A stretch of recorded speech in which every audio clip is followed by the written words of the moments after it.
Hey guys, এই ভিডিওটা তাদের জন্য যারা বলে স্পেশালি যে আটা ময়দা দিয়ে মেকআপ করা হয়। তো চলো ট্রাই করে দেখি হয় কিনা।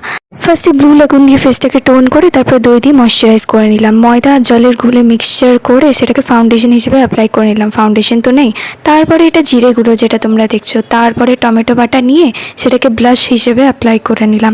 দেন হলুদ গুঁড়ো আর জিরে গুঁড়ো মিক্স করে তারপরে চোখের উপরে আই শ্যাডো পরে নিলাম। তাহলে এই টেক্সচারটা চলে এলো। দেন আগের দিন পুড়ে যাওয়া তরকারির কালিটা নিয়ে আইব্রোজ এনহ্যান্স করে নিলাম। আর এটা হলো আগের দিনের পুড়ে যাওয়া ভাতের হাঁড়ির কালিটা, যেটা আমি কালেক্ট করে কাজল বানিয়েছি। বিশ্বাস হচ্ছে না? এই দেখো, অ্যাপ্লাই করেও দেখিয়ে দিলাম তোমাদেরকে। তারপর রেড ফুড কালার দিয়ে লিপস্টিক অ্যাপ্লাই করে নিলাম অ্যান্ড তারপর অ্যালুমিনিয়াম গুঁড়ো করে সেটা পাউডার বানিয়ে একটু হাইলাইট করে নিলাম ফেসটা যাতে চকচক করে। লিপসে গ্লসের বদলে একটু তেল অ্যাপ্লাই করেছি শাইনের জন্য। আমি তো দেখে অবাক, আমি তো জানতামই না যে আমার রান্নাঘরের মধ্যেই সব মেকআপ আছে। এবার থেকে মাসে 2 কিলো করে ময়দা মনে হচ্ছে বেশি আনতে হবে। টিউটোরিয়ালটা তোমাদের কেমন লাগলো সেটা জানিও কিন্তু।